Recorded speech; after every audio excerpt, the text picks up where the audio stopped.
Shalom. All praises to Yahweh, Ba'ashem, Yahweh Shai, Ba'ashem, Harakah, Kotash. Double honors unto the apostles and elders of great millstone of wealth. And Shalom to the hopeful elect. Alright? I'm a Hebrew Israelite. Come out here to prophesy the downfall of this kingdom, known as Babylon the Great in the Bible.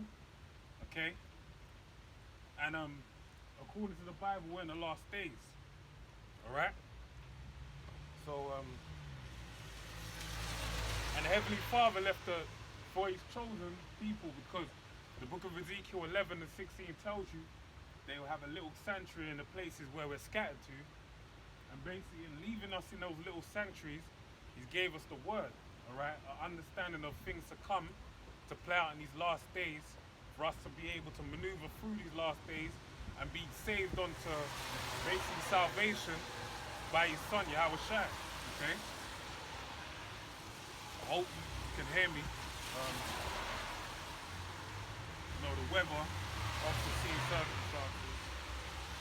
But I'm gonna get into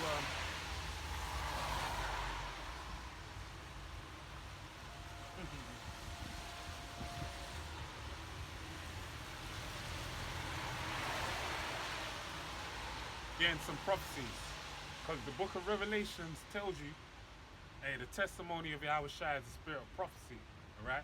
So if to show a great testament of Yahweh Shai, what then would you do? You'd come in the stead of prophecy.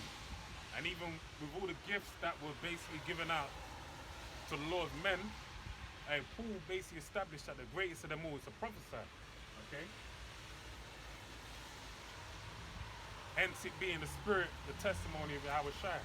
So let's get into it. So I'm gonna start with 2nd Esdras.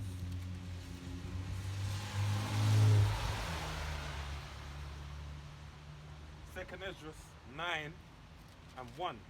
Alright? So it reads. It says, he answered me then and said, measure thou the time diligently in itself, and when thou seest part of the signs pass, which I have told thee before, then shalt thou understand that it is the very same time wherein the highest will begin to visit the world which he made. Alright? So the Lord left and I'll get into some of the signs as well, because you've got books like Matthew the 24th chapter, Mark the 13th chapter, Luke the 21st chapter, amongst many other books. Nahum speaks of things, the book of Isaiah, Jeremiah, Revelation.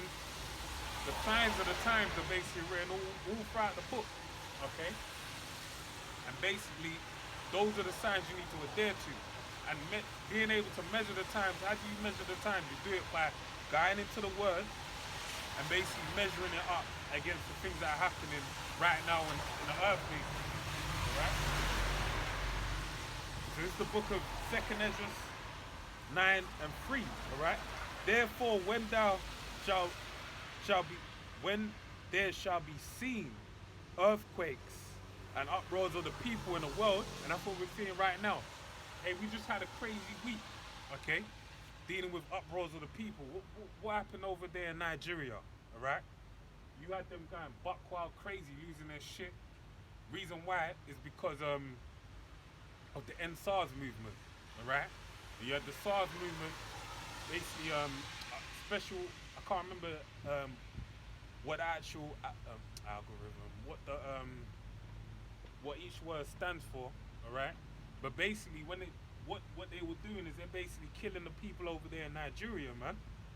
And when you think about this year, the year of prophecy, as the Apostle Tahar rightly named it, you've seen consecutive things happen back to back to back, all right? Consecutively, you've seen all kind of troubles, man, from the onset of the year. The first major thing I can remember happening, well, even really COVID started in 2019, that was bubbling over there in the background. But the first thing I remember is the thing dealing with Soleimani over there in Iraq, is it Iraq or Iran, where he basically got killed by the Americans, man. And they were basically on the cups of World War III down to what they did. So the president that was set for this year, for the beginning of it, was already a crazy president, all right? Excuse me.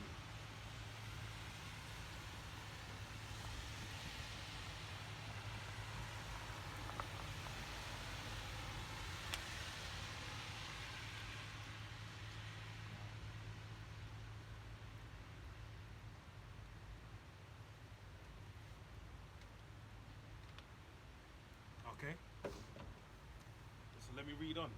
It says, then shalt thou well understand that the Most High spake of these things from the days that were before thee, even from the beginning. All right. So the Most High basically prophesied of these things to happen, and they're coming to pass now. Why? Because the Most High's word don't return unto him void. Like the dew falls from, like the dew rain falls from the heaven, like snow falls from the heaven. That's the same way. Once the word of the Lord comes down, it don't return unto him void. Okay. Because it has to go and accomplish what he said he's gonna do. Okay? So reading on, it says, for like as all for like as all that is made in the world have a beginning and an end, the end is manifest. Alright? So everything has an end and everything has a beginning. Alright? And to understand what the end of the beginning is, I'm gonna go to the precept. Right? It was before mentioned in the same book. Okay?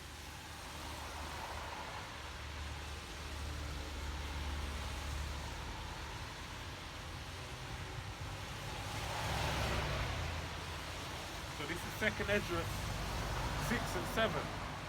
Then answered I, then answered I,